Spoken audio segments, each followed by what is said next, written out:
E vamos de novo para mais uma. Vamos ver extinção do crédito tributário. Na aula anterior, a gente estava falando sobre como se constitui o crédito tributário. E como que ele se constitui? Bom, a partir da existência do fato gerador. O que é o fato gerador do crédito tributário? É quando você pratica uma conduta em que a lei fala aqui você vai pagar tributo. Sabe aquele jogo de campo minado que a gente jogava no computador antigamente? Na verdade, eu não jogava, porque eu não entendia como é que funcionava, mas é aquele negócio de batalha naval, aqueles negócios que você vai apertando assim. Se der errado, tem uma minazinha, explode, acabou seu jogo. Se não, você continua andando. É a mesma coisa com o direito tributário. E quando será que eu vou pagar o tributo? Óbvio que isso é uma grande brincadeira, tá? A gente trabalha com o princípio da legalidade no direito tributário. Tudo que você vai pagar ou deixar de pagar está na legislação, tá? E eu posso garantir para você que é essa legislação aqui, porque essa legislação aqui é toda tributária, tá? Toda referente de direito tributário. Então, assim, tem esse tantão de coisa que para você saber que você pode pagar, precisa pagar, como é que você vai impugnar, como é que é lá o procedimento tributário, caso você queira impugnar, né, na justiça, você vai precisar do advogado, claro, né? Aí você espera que ele saiba, mas caso você queira descobrir tá aqui, não tem todas essas questões. Então, a gente já viu quais são as situações de lançamento do crédito tributário, ou seja, de constituição da dívida tributária. Comprei um carro, vendi um imóvel, comprei um imóvel, IPTU, IPVA, TCMD, recebi uma doação, também paga imposto, recebi herança, também paga imposto. A minha prefeitura da minha cidade me oferece um serviço público, taxa. Foi feita uma obra aqui pública que valorizou a minha vizinhança, contribuição de melhoria. Estamos em situação de guerra. O Brasil precisa de dinheiro a mais. Empréstimo compulsório. Todo mês é descontado do meu salário o dinheiro do meu INSS, contribuição de melhoria, por fins. Então, assim, a gente já sabe o que a gente vai pagar. A questão do lançamento é como que você descobre que você tem que pagar, né? Qual é o meio? O imposto de renda, por exemplo, tem o mês do ano que você declara e tem um procedimento por meio da Receita Federal. O IPTU tem o carnezinho, o IPVA tem o documento que vem, né, na internet, no computador, tô falando igual velho, né? Vem no telefone para você poder pagar e tudo mais. Agora, como é que você extingue o crédito tributário?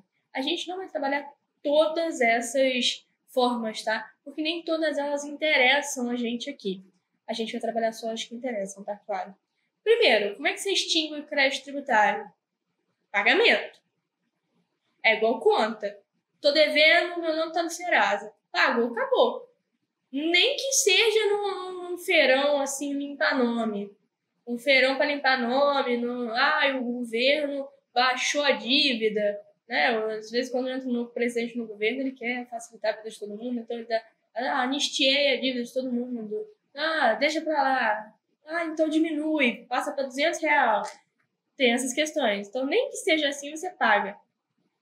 Pode ter a compensação, mas para compensar um crédito tributário com outro, é isso que eu precisaria explicar, né? Você precisaria ter outro crédito tributário, então de uma outra operação tributária. E aí já fica um pouco mais complexo. Infelizmente, eu não tenho como entrar nessa parte, porque aí já foge muito do nosso escopo. Mas saiba que existe a possibilidade de você contemplar ali créditos tributários. Então, você ter créditos tributários. Você está devendo IPTU. Vou lá, troco, compenso uma coisa pela outra, tá? É a mesma coisa assim. Você tem uma dívida de R$50 com seu amigo e ele tem uma dívida de R$50 com você. Você emprestou um dinheiro para ele, ele te emprestou também. Se um tá devendo R$50 pro outro, ninguém tá devendo nada, né? Compensou uma coisa pela outra. Uma dívida pela outra compensa. Nesse caso aqui, é um crédito, tá? Um crédito pelo outro compensa. Mas a ideia é essa. Aí tem questões de remissão, transação, prescrição e decadência, conversão de depósito em renda, ou seja, você depositou o valor do tributo e ele foi, né, integrado ali ao sistema financeiro. Pagamento antecipado e a homologação. Existe a possibilidade de você fazer o pagamento antecipado dos tributos e aí você vai precisar apenas esperar pela homologação desse pagamento e aí é uma forma de pagamento antecipado, tá? Tem a consignação em pagamento. A consignação em pagamento, de novo, eu precisaria explicar uma outra matéria do direito, que é a consignação em pagamento, que é quando a pessoa não quer receber, existe uma controvérsia sobre a forma de recebimento, o valor. Então, assim, você está tendo um problema para pagar, o que é muito difícil, né? Na hora de cobrar, todo mundo é muito certinho, muito direitinho. Você não vai fugir da Receita Federal. Ela sabe quanto você está devendo. Mas vamos supor que exista algum problema, né? Então, assim, você não está conseguindo pagar. A Receita Federal não quer receber, a Fazenda Pública não recebe. Só que enquanto você está devendo, uma coisa que todo mundo sabe é, passou o dia de pagar a conta, tem juros. Imagina os juros de um tributo.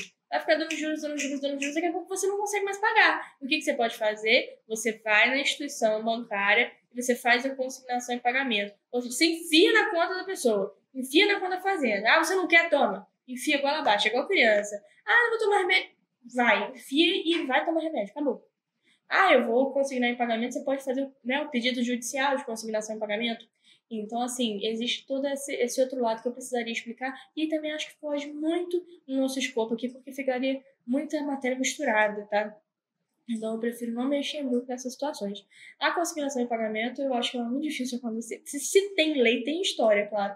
Mas a consignação em pagamento eu acho muito difícil acontecer porque eu duvido que a Receita não queira receber. Mas, por exemplo, pode ser que ela esteja te cobrando a mais, entendeu? E aí, para você fazer parar de contar esses juros, todas essas multas e tudo mais pelo atraso, você faz a consignação em pagamento. Aí depois, por exemplo, não, realmente eu verifiquei que estava faltando R$ 200 de tributo. Você vai lá e paga. Mas aquele outro montante você já resolveu e não ficou sendo prejudicado por esse atraso, entendeu? Que, na verdade, é uma recusa em receber da pessoa ali a quem você está devendo, tá? Decisões podem também fazer com que a extinção do crédito tributário ocorra. Pode ser uma decisão administrativa ou uma decisão judicial, ou seja, pode ser uma decisão do nível processei alguém, ou pode ser uma questão interna ali do órgão mesmo de cobrança. Igual, por exemplo, fui cobrado o IPVA no meu nome, sendo que eu já passei o carro para outra pessoa. Entrei na justiça e a decisão judicial foi favorável a mim. Eu não tenho obrigação de pagar aquele IPVA, então a Fazenda não pode me cobrar. Acabou. A decisão judicial foi a meu favor, então está extinto o crédito tributário com relação a mim. Não quer dizer que ninguém precisa pagar IPVA mais, mas o que tem que pagar é quem está com o carro, tá? Existe a possibilidade de dação em pagamento em bens imóveis. Isso aqui, eu lembro que alguma vez já caiu na OAB, não lembro quando, mas já caiu alguma vez. Só que essa questão não é difícil. Precisa do próprio município, você precisa ter uma lei específica para isso, tá? Como é que o município vai aceitar essa dação em pagamento? O Estado, né? Você precisa que aquele ente que está te cobrando, ele tenha uma legislação específica que trate sobre essa dação em pagamento, para ver se existe a possibilidade ou não. Se não existe uma lei específica, igual aqui, por exemplo, no meu município, aqui não existe nada disso, não. Ou você paga o tributo no pagamento mesmo, então no dinheiro, né, em espécie, ou então você não vai pagar, vai continuar como inadimplente. Então, a dação em pagamento é de bens imóveis. Então, assim, eu tenho um apartamento e nota, tá escrito imóveis, tá? Então, tem que ser coisa que não se mexa. Bens que não se mexam, casa, apartamento, terreno, coisas nesse sentido. Eu tenho um carro. A lei não falou que pode imóvel. Ela falou imóvel. Imóvel ela não falou. Tá? Então, assim, é preciso existir uma lei específica para que você possa ter aquela cobrança, tá? De dação em pagamento. Existe essa possibilidade de você fazer a dação em pagamento, mas você vai depender de lei específica da entidade, né, que está te cobrando, tá? Precisa falar mais alguma coisa daí? Prescrição em decadência. Geralmente é 5 anos, tá? Se você está devendo IPTU, IPVA, todos os impostos possíveis aí. Você deu mancada, esqueceu de pagar e está devendo. É o caso do meu sogro, por exemplo. Meu sogro? É meu sogro, né? É que é o padrasto do meu namorado. É meu sogro? É meu sogro, né? Então, é muita gente. Família de brasileiro é assim, é grande, né? Mas o meu sogro, por exemplo, ele teve uma época que ele estava devendo o IPTU e ele não sabia que ele estava devendo. Isso porque ele não sabia que estava sendo cobrado. Nunca havia chegado para ele a cobrança do IPTU. Mas o crédito está sendo lançado. Então, assim, um dia resolveram lançar o crédito de todos os anos de IPTU atrasado. E aí, ele precisou, né, fazer ali um parcelamento. Mas vamos supor que se passasse mais algum tempo, ia prescrever. E aí, a entidade, né, cobradora, ela não poderia te cobrar mais. É igual dívida com o banco. O banco, depois de 5 anos, ele não pode cobrar mais. Se o banco, que é uma instituição financeira com tantos recursos, tantos advogados e tanta coisa, ele não te cobrou em 5 anos, ele não vai te cobrar mais. Acabou. Transação é quando você faz um acordo, tá? E a remissão é quando você não precisa mais pagar. Fala, não. Eu falei que eu ia falar de todas e falei de todas, né? O direito da... Eu fico falando Receita Federal, mas o termo certo é Fazenda Pública, tá? Acho que eu já mencionei isso antes. O direito da Fazenda Pública constituir o crédito extingue-se após 5 anos, tá? 5 anos. Se você quiser fazer alguma prova, é preciso saber esses 2 incisos aí, tá? Os dias de conta, né? Para que você conte. Se não, que eu imagino que não, a gente continua seguindo. A ação para cobrança prescreve em 5 anos. O que pode fazer essa prescrição, esses 5 anos, pararem de contar, né?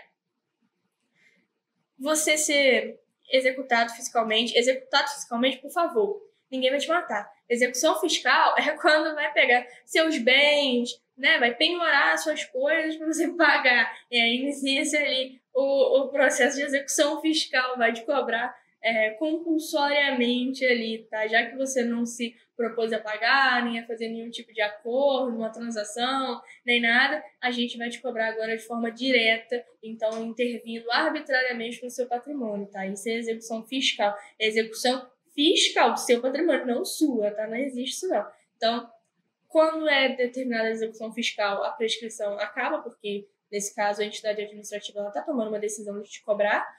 Protesto, quando você protesta, né, judicialmente ou extrajudicialmente a cobrança daquele tributo, por qualquer ato judicial que constitui mora o devedor, ou seja, qualquer tipo de notificação de que a pessoa se encontra em situação de inadimplemento, e por qualquer ato que importe reconhecimento do débito. Ou seja, quando que a prescrição para? Quando que ela se interrompe? Quando você dá ciência do devedor que continua devendo. Então, um ato, mandei uma mensagem, ele sabe. Apliquei uma multa. Tá? Ó, os juros, ó a multa, ó a mora, tá crescendo. Protestei judicialmente, cheguei lá com o carnezinho de IPTU e falei assim, ó, ele não pagou o carnê do IPTU. Tá aqui provado que ele não pagou. O carnezinho tá inteiro ainda. Protesto. Deixa eu protesto. Agora, a situação tá tão grave que já estão te executando fiscalmente. Aí você dançou. Agora só pagar, por bem ou por mal. Tá? Então isso prescreve, isso interrompe a prescrição, tá? E por último, olha que aula curtinha, nunca tinha feito isso antes na minha vida aqui dentro da Cultivo. A gente está falando sobre dívida ativa. O que é dívida ativa? Dívida ativa é onde a gente coloca as pessoas que estão devendo. Eu preciso me explicar.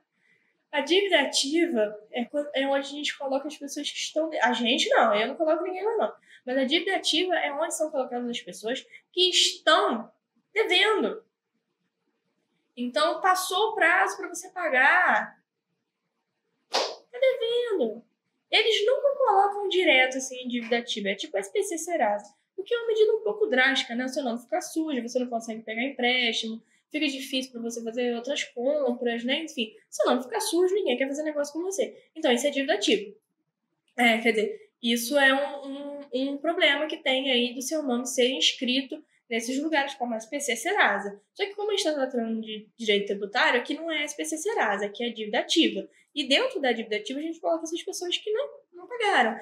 A entidade tributária vai tentar fazer acordo, vai tentar parcelar o pagamento, fazer uma remissão e tal.